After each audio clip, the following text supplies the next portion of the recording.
Hello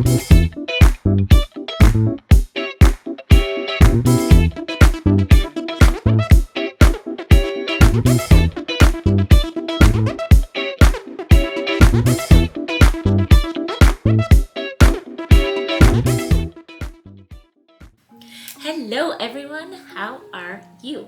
My name is Corbin Reed and welcome to my YouTube channel. So today's video is a vlog. I am taking you with me to Hudson, New York, where I antique and vintage shop for a bunch of furniture pieces and decor pieces for my home here in Los Angeles, and also a piece for a home that I'm doing a room makeover on. My castmate Amber West, I found a piece for her there as well, which you will see in another video. I just take you with me through the shops and you get to see like some of the pieces. I even point out some of the pieces that I purchased. I wasn't able to get them all in there, but some of them are in there. And also to a couple of my favorite restaurants and just up and down the streets of Hudson. The town has a lot of history and it's like fun to walk around. I went up there probably at least 4 times while I was there. I'm currently back in Los Angeles. I'm in my office, but which is also a work in progress at the moment. So this is the vlog, and if that sounds fun to you, please just keep on watching. Don't forget to like and subscribe and comment down below. Let's do this thing. So I took this trip to Hudson, New York to go antique and vintage furniture shopping, and so I took the train, and it was a beautiful, beautiful ride up the Hudson on Amtrak, and I treated myself and took business class and sat nearest to the window and just watched the Hudson River roll by as I made my way to Hudson, New York. So this is me stepping foot in Hudson, which is actually one of the oldest cities in the world and was the first city to be incorporated after the 13 colonies became the United States. Hello, good morning. So I'm here in Hudson, New York this morning. I've been here before and I bought some really great pieces for my home in Los Angeles, but I'm here today to interview one of the antique dealers that I sort of fell in love with. His name's John Eaton, and I'm also just gonna walk around because it's my last day in New York. Well, my last weekend in New York, and I decided to come up here for the day and antique in Hudson since this is a really popular antiquing town. It's like a very curated space where a lot of artisans and craftsmen and antique dealers sort of live and work and sell their art. And so I love coming up here, and it's beautiful, and the Hudson River is just down the road, and it used to be like a whaling town, so there's a lot of history here. But anyway, I'm just gonna walk around and I'm gonna take you guys with me and do a little vlog style. Maybe I'll end up buying something else. I've already bought like 4 or 5 pieces for my house that they were supposed to ship out today, but Paul, the owner of Antiques Warehouse, where I bought these pieces from, and I'll try and take you around there today too if I can, just to see, now that I have my vlogging camera, it's better quality. But he said that the stuff hasn't left yet, so if I do happen to find something else there, I can kind of group it in with the order that I already have. But right now I'm gonna go to the Maker Hotel and just get some coffee because I was up until very, very late filming. We filmed till 3 a.m. last night, and then I took the train up here bright and early this morning because I'm a crazy person.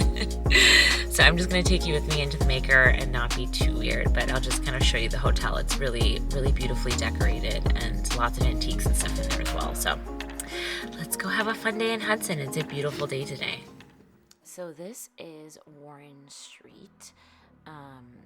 This is the main vein, essentially, of Hudson. It spans about a mile long, and all up and down this main vein, there are the lion's share of the restaurants, the B&Bs, the small boutique hotels. That across the street is Bread Folks. Oh my God, they have the best pastries you will ever have. And sourdough breads, they have 7 different kinds of sourdough. It's insane. So all the antique stores and all of that are on this street. This is the Maker Hotel, which I haven't been able to stay at. It's impossible to get a room, and it's also really, really expensive, but the design in there is insane. It's filled with like an incredibly curated art collection. They have like a scent library where you can like make your own scents. There's antiques and vintage furniture everywhere. You definitely walk in there and you get like a sense that like tastemakers have made this, and it also just incorporates the rich history of the town and the people who live here and make their art here. So I love this place. Every time I come here, I get food or coffee and just like sit and look out the window. It feels very like also like a Parisian cafe or something. So this is my little window seat that I like to sit in.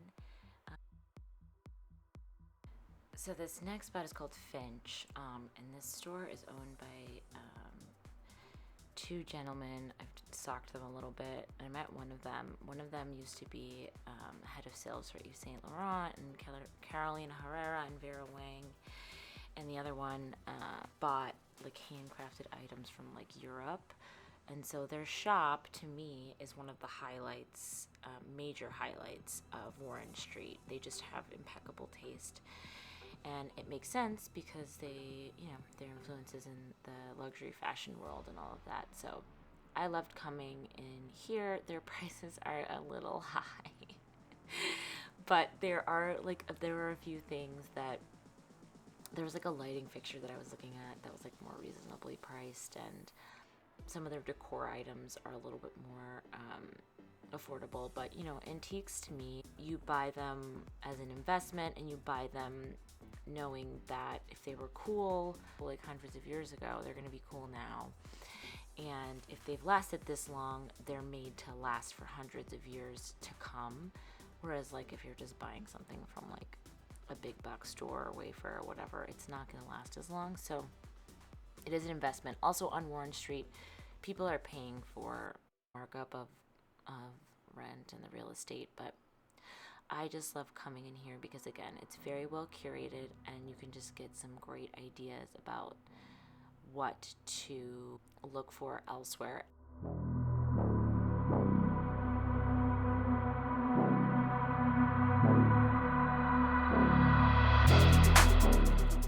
This next spot is called Red Chair on Warren, and I would say that this is actually my favorite shop on Warren Street, even more so than Finch, just because I have a tendency to mix vintage in with modern anyways. It's not like I would outfit any space entirely in vintage, but if I were to put vintage in a space, usually I feel like because I love primitive wood a lot and like marbles and things, it really sort of settles more into the French antique genre. So this shop owner goes to the south of France, I believe something like twice a year, and brings back all of these goodies. There were some larger pieces in this shop, but mostly smaller decor pieces, and then like the white porcelain here, or they have some like printed porcelain china, silver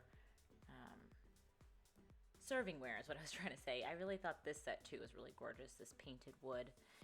And then, of course, the jugs and the smaller primitive wood decor pieces. Those are just really great for adding character to a tabletop.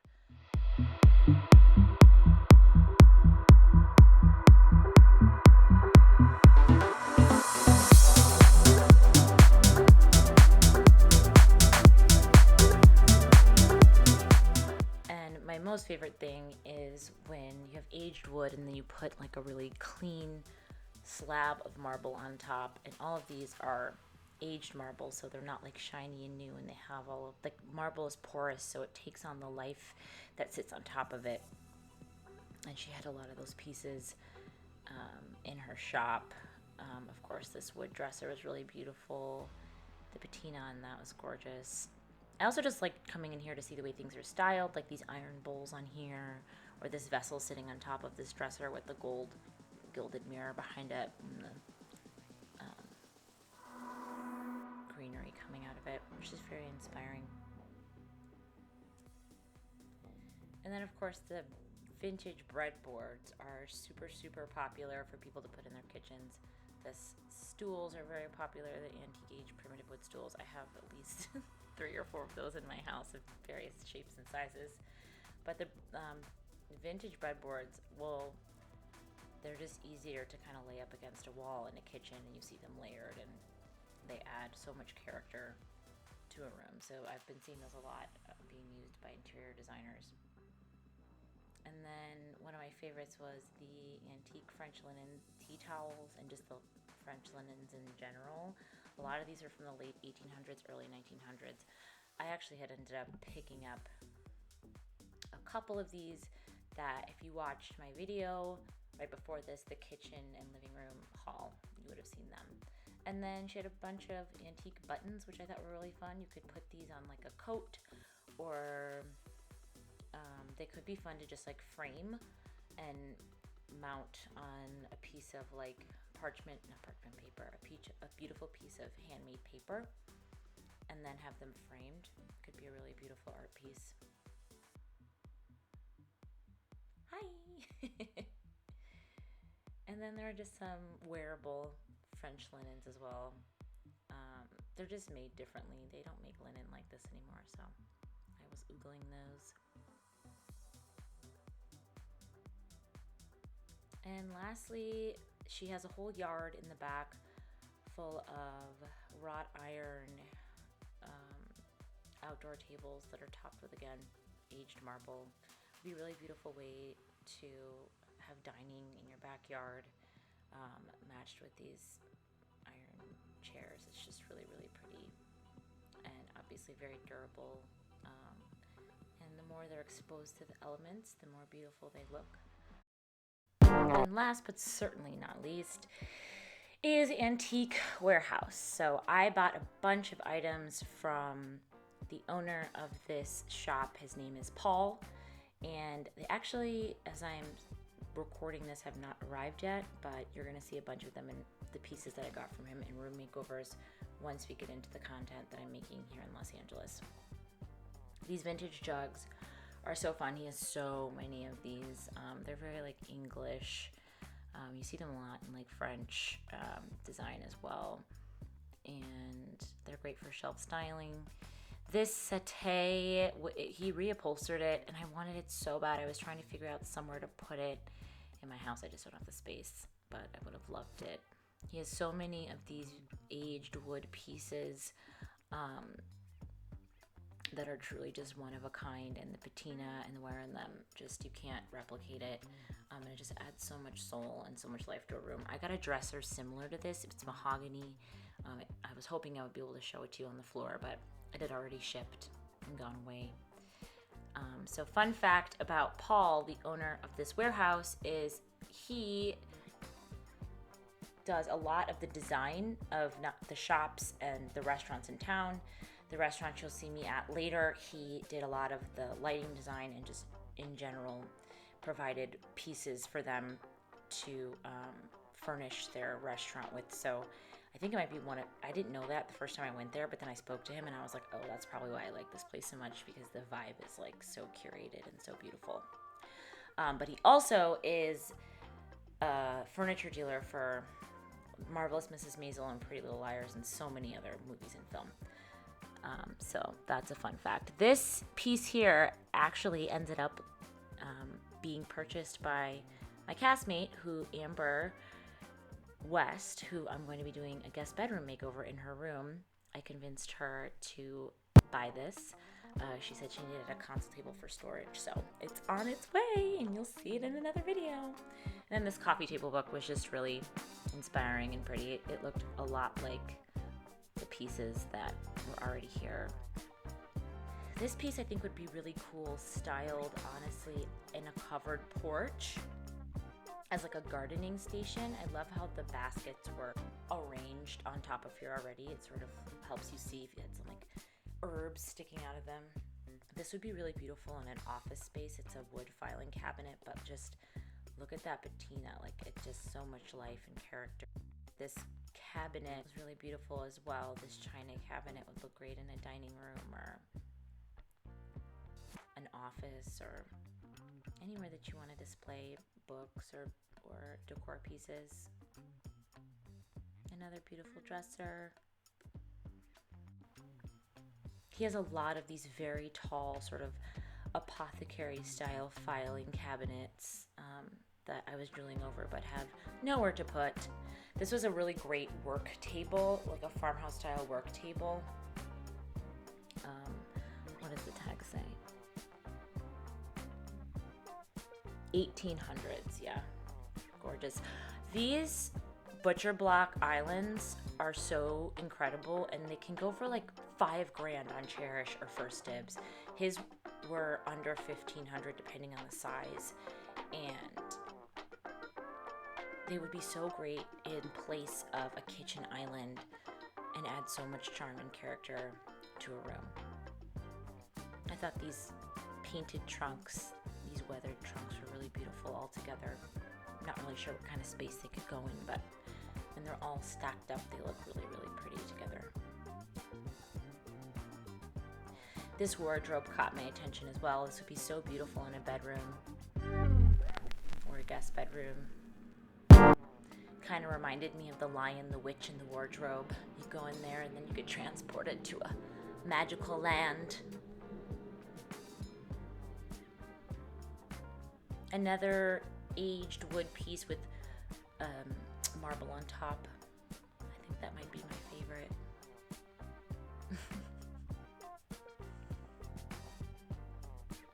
The hutch portion of it with the mirror is a bit much to me, but if you remove that, and they're usually removable, it would be such a gorgeous dresser or console table. These pieces, I have no idea where they would go, but I think he salvages them from like old buildings and offices, and they don't make filing cabinets. I thought these were, I don't know what these were. They were some sort of aged iron, forged iron weight. I think they were from like a ship or something, but they'd be really beautiful on a shelf. More decorated porcelain. This chair I actually got, you'll see later. And then this mirror I absolutely fell in love with. It was too expensive and too big, and I have nowhere to put it. But if you are familiar with Athena Calderon, it's in her living room, and her house is so heavily photographed. Even if you don't know her name, I'm sure you've seen it online. Pictures of her house online, but it's such a statement piece. Would have loved to have it. And then this was just a massive 1800s console. I mean, if you had the space for it, it would be pretty incredible. And this chandelier I thought was super duper fun, this blue color. And last but not least, there were some really beautiful landscape vintage pieces on the wall. It can be easy to just think, oh, I can't afford artwork, it's too expensive, but a really great way to find artwork that's hand painted is to go to your local thrift store or antique store or vintage store, and you'll be amazed at some of the prices. So next thing I did after walking around that 10,000 square foot warehouse was pull up to Hudson Park, and it's just on the river, and it's a really beautiful place. Okay, so I just left Antique Warehouse and Antiques in Hudson. They're kind of like in the same space, and I just came to the Hudson River. It's a park, and it's super beautiful. I just pulled up, and I'm just gonna sit here and chill for a second. I made a reservation at WM Farmer and Son, so I'm just literally gonna sit here for a second and chill. My feet hurt from walking around that warehouse. It's like 10,000 square feet.